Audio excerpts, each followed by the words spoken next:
Les vraies voix Sud Radio, ça fait du clic sur les réseaux sociaux. Et bonsoir Félix Mathieu. Bonsoir tout le monde. Et on va revenir sur il avait bien disparu ces derniers temps, Arnaud Montebourg, qui dévoile une étonnante invention en matière de transport à l'occasion du Salon des maires. Oui, à défaut de pétrole, il en a des idées à revendre. Le chantre du Made in France devenu entrepreneur. Après les abeilles, il partage sur Twitter son invention. À moins que ce soit du recyclage, puisque sur les photos, on peut voir une camionnette Peugeot pour poser sur des rails, cette camionnette qu'on entendait. Et voici l'explication d'Arnaud Montebourg. Nous présentons au Salon des maires un nouveau service public, la Ferromobile, une voiture de série transformée en transport public ferroviaire de voyageurs 24 heures sur 24, 7 jours sur 7 pour les petites lignes désaffectées par la SNCF. D'où cette Peugeot posée sur des rails. Alors bon, passons rapidement sur les commentaires moqueurs du type « Les Américains ont Elon Musk et sa Tesla, nous on a Arnaud Montebourg et sa Ferromobile ». Passons rapidement aussi sur ces commentaires qui se demandent si c'est une blague, si on est le 1er avril. Pas de mesquinerie, on va pas s'apesantir non plus sur ceux qui lancent à Arnaud Montebourg. Bravo, la prochaine fois vous êtes à 2 doigts d'inventer la route. Bon, plus sérieusement, beaucoup s'interrogent sur l'intérêt effectivement de cette voiture posée sur des rails par rapport à une vraie voiture, à défaut de train.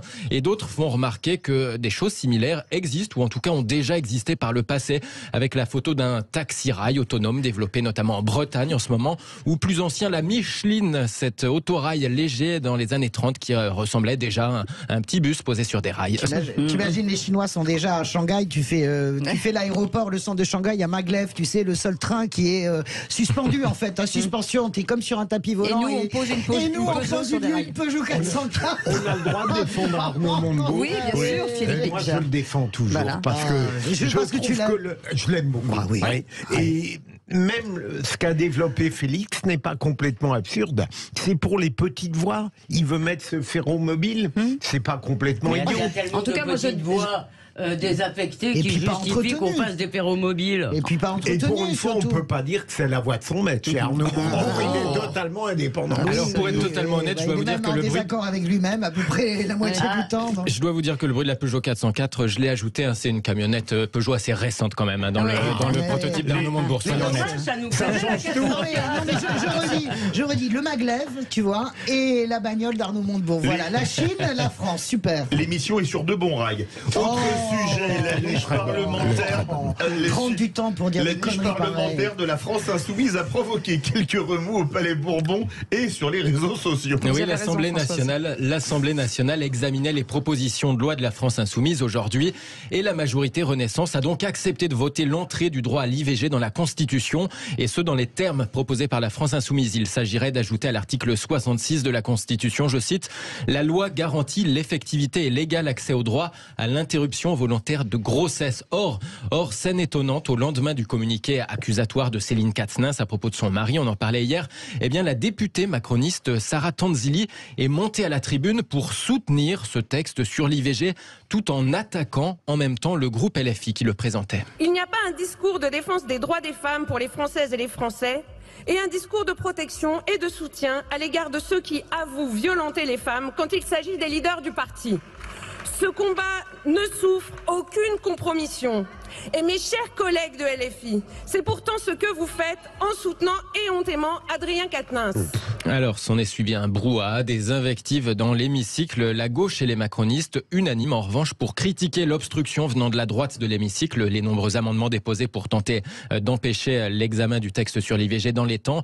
À droite de l'hémicycle, où les députés RN trouvent un autre angle d'attaque depuis ce matin, ils reprochent à la France insoumise d'avoir soumis au vote leur texte sur l'IVG et contre la corrida, mais pas leur proposition d'augmenter le SMIC à 1 600 €, le choix du sociétal plutôt que du social, cingle le RN sur les réseaux sociaux.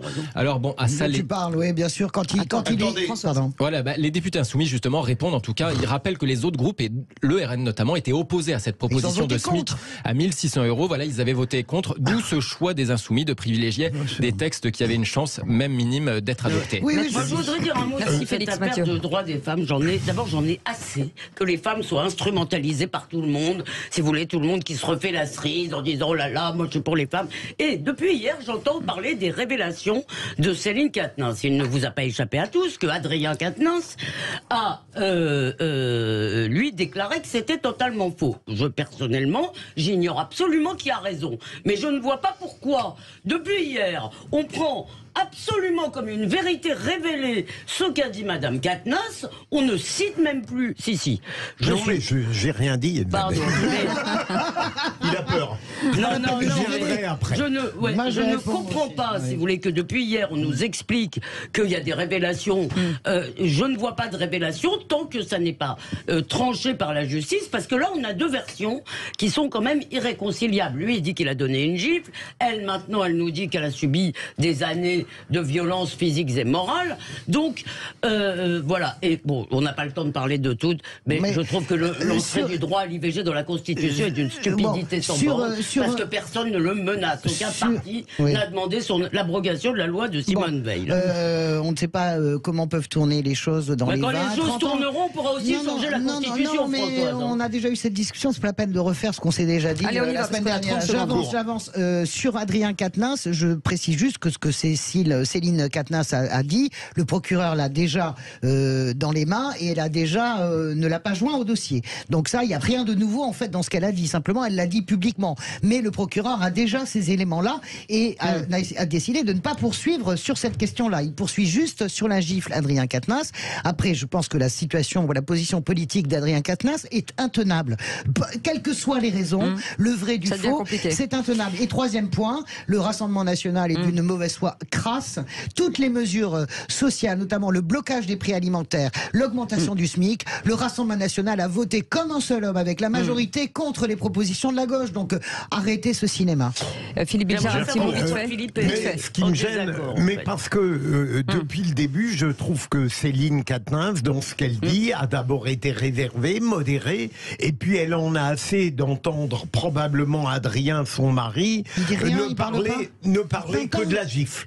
Il n'a parlé que de la gifle et elle se contente de dire, en réalité, depuis plusieurs années, vous l'avez dit, Elisabeth, il y a des violences physiques et psychologiques. Mais on n'a plus le temps. C'est vrai. Pardon, en quoi ça vous dit que c'est vrai?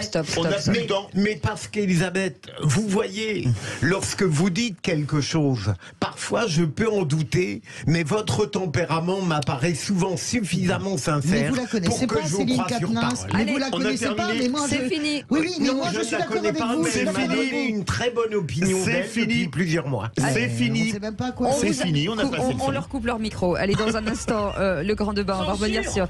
Oui, absolument, censure. Dictatrice même, vous pouvez bien me dire. Et on reviendra justement. Vous voulez parler au Rassemblement national? Edwige Diaz sera avec nous, député Rassemblement national, justement sur cette question de Marine Le Pen qui souhaite un référendum sur l'immigration. Et on vous pose cette question d'ailleurs. Est-ce que vous le voulez, ce référendum? Vous dites oui à 94%. À tout de suite. Bienvenue dans Les Vraies Voix.